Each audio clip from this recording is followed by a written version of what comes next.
Bonjour à tous, bienvenue sur Fan de couteaux. Aujourd'hui je vous présente un modèle de la marque Real Steel, le H6. Donc format de la vidéo comme d'habitude, je vais vous faire des comparaisons avec des modèles, des tests de coupe également. Juste 2 secondes avant, je vais vous parler de Real Steel et de la marque. Donc je l'ai acheté sur la coutellerie Tourangelle. Je pense que c'est les seuls aujourd'hui, d'après ce que je sais, à fournir Real Steel et à avoir cette marque-là en magasin. Et je suis abonné à leur page Facebook, à la coutellerie Tourangelle et à la newsletter.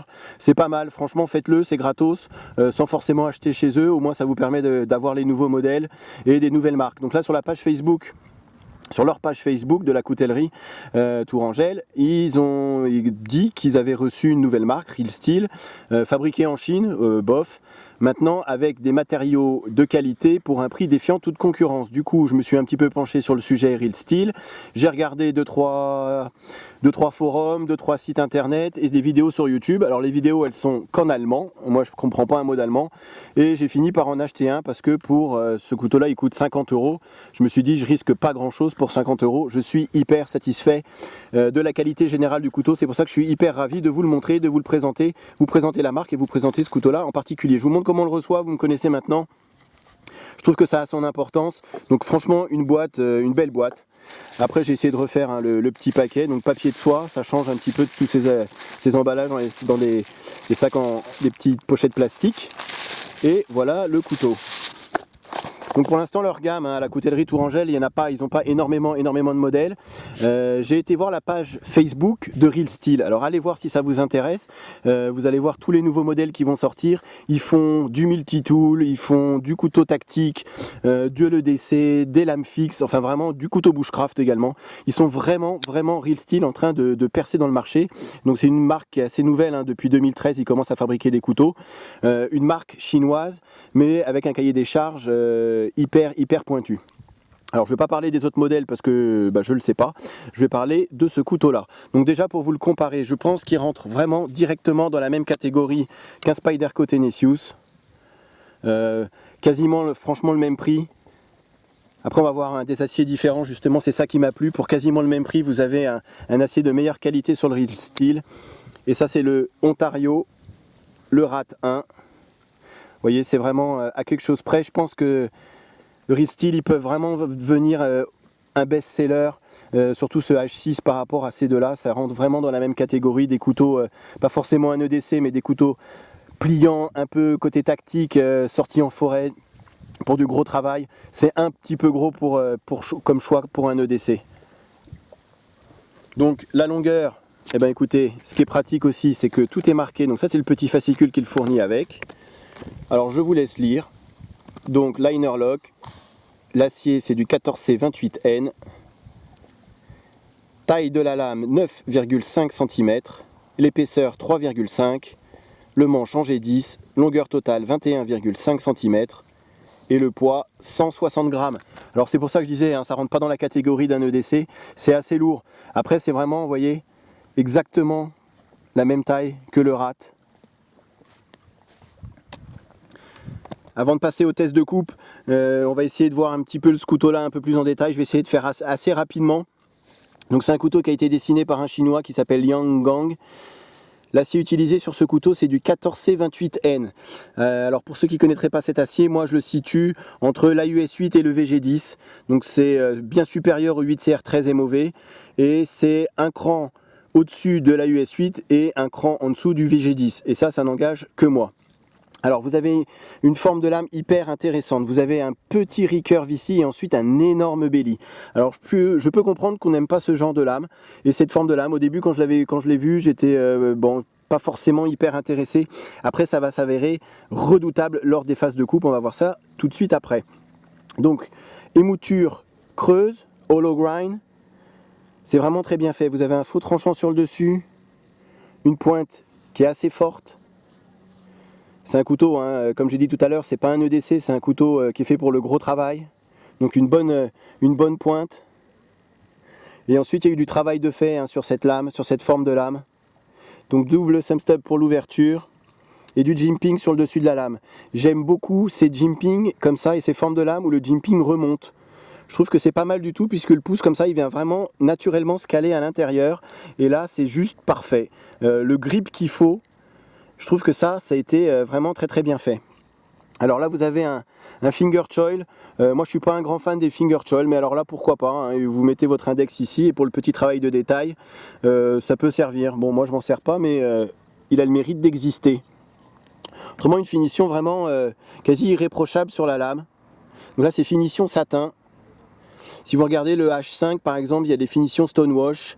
Il existe aussi avec des revêtements noirs. Enfin voilà, hein. Si vous êtes intéressé, encore une fois, allez regarder la page Facebook de Real Steel. C'est hyper bien fait et vous verrez à peu près tous les modèles qu'ils ont. Alors, le lock, ça c'est un liner lock sur ce couteau. Le H5 c'est un frame lock. Un très bon liner lock, vraiment aucun souci. Fermeture, on va dire 50%. Très souple. Et assez solide. Zéro jeu latéral, zéro jeu haut et bas. Franchement ça a été hyper bien fait, vraiment là-dessus aucun souci. Vous voyez le stop pin qui est quand même assez important, hein. C'est un gros stop pin. Alors la poignée, manche en G10, très bon G10, aucun défaut sur le G10. Et ce que j'aime bien c'est cette entretoise ici aussi en G10. Et regardez bien, ça dépasse, vous voyez. Ici ça dépasse légèrement l'entretoise, ce qui fait que vous allez pouvoir, ça va se caler naturellement dans la paume de la main et on a un excellent grip. Ici vous avez un bon choil également. Et voyez, là la main elle va vraiment très bien se caler à l'intérieur. Vous avez ici, et c'est assez rare pour le préciser sur un pliant, du recurve à l'arrière. Le petit doigt il va pas glisser. Ça a été vraiment très bien fait. Je trouve que ça a été pensé et ça a été hyper bien réalisé. Alors regardez-moi un petit peu cette finition. Je parle souvent de finition, mais là pour un couteau à 50 €, franchement c'est assez exceptionnel. Vous avez des marques, je ne vais pas citer de nom, mais pour des couteaux bien plus chers, où c'est pas aligné comme ça. Regardez entre donc les plaquettes en acier inoxydable à l'intérieur et le G10, tout est hyper bien aligné. Je trouve que c'est assez remarquable pour un couteau de ce prix-là et pour du Made in China. J'essaye d'aller doucement. C'est vraiment pas mal fait du tout, hein.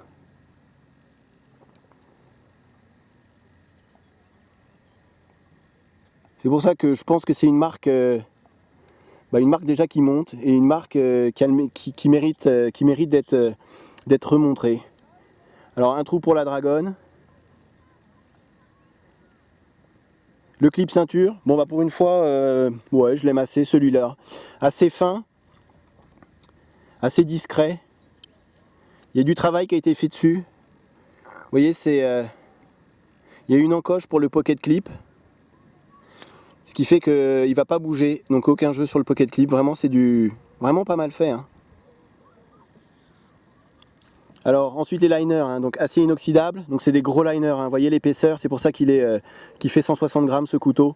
Et ils sont troués. Alors je ne sais pas si on va bien voir avec la luminosité d'aujourd'hui. Mais ils sont troués. Alors vous allez me dire heureusement, autrement le couteau il aurait fait plus de 200 grammes. Mais bon, ça rajoute du travail, hein, de trouer les liners. Donc, et pour 50 €, encore une fois, c'est plutôt pas mal. Voilà, donc je vais passer aux phases de coupe. Vous avez vu dans l'ensemble, franchement, une finition au top. Une lame qui va s'avérer être en tout cas hyper polyvalent, hyper souple. Vous voyez, des rondelles en bronze.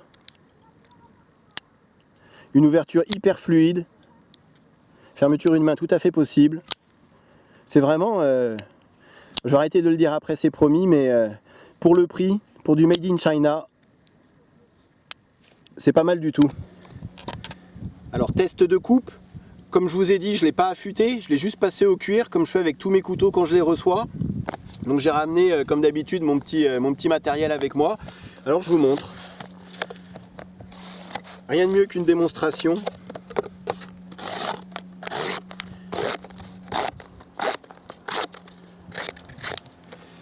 Avec cette forme de lame, donc comme je vous ai dit hein, précédemment, ce recurve et ici ce belly, vous avez quasiment une lame qui est toute en courbure. Il n'y a pas de zone plate, donc vous avez une sacrée puissance de tranchage et de coupe. Ensuite le 14C28N, c'est un acier que je connais assez bien, puisque j'ai plusieurs couteaux comme ça.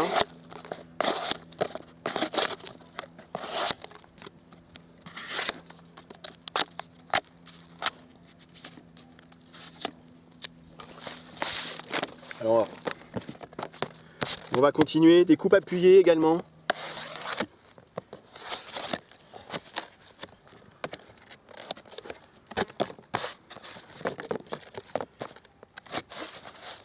Sur la pointe.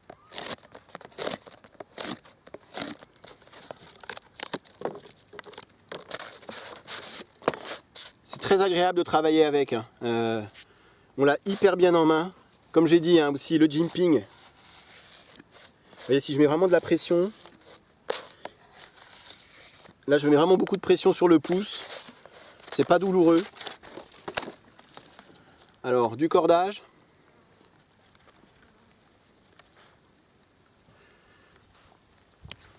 Vous voyez, et ça c'est le recurve ici. Ça fait des merveilles quand il s'agit de couper de la corde. Je force pas du tout.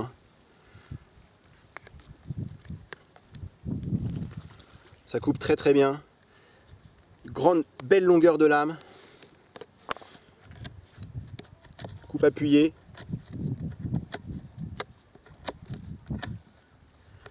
Ça rentre tellement fort que ça rentre même dans le, vous voyez, dans le bois du dessous.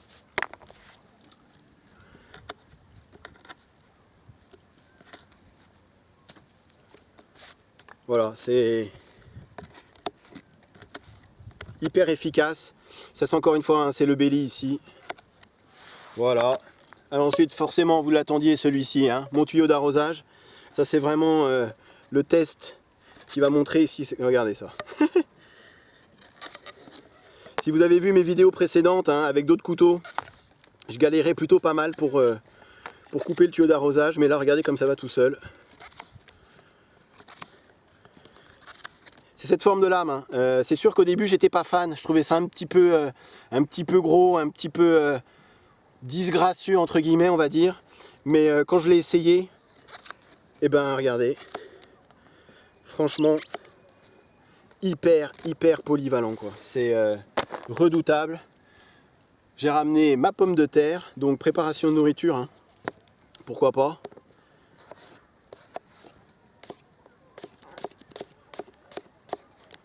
Ah, ça va tout seul, je vois pas pourquoi ça couperait pas, mais c'est vraiment pour essayer sur plusieurs types de matières.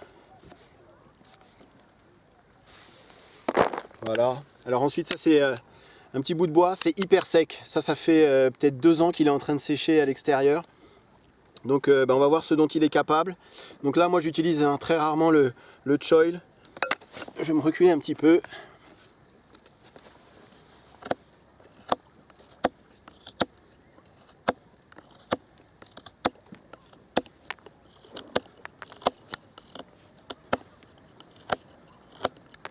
Très agréable, vraiment très agréable. Croyez-moi, il n'y a pas plus sec comme bois que celui-ci. Et voyez, ça coupe vraiment très fort. Pour conclure, sur ce Real Steel H6, je pense que vous aurez compris à travers la vidéo, j'ai tout simplement été bluffé.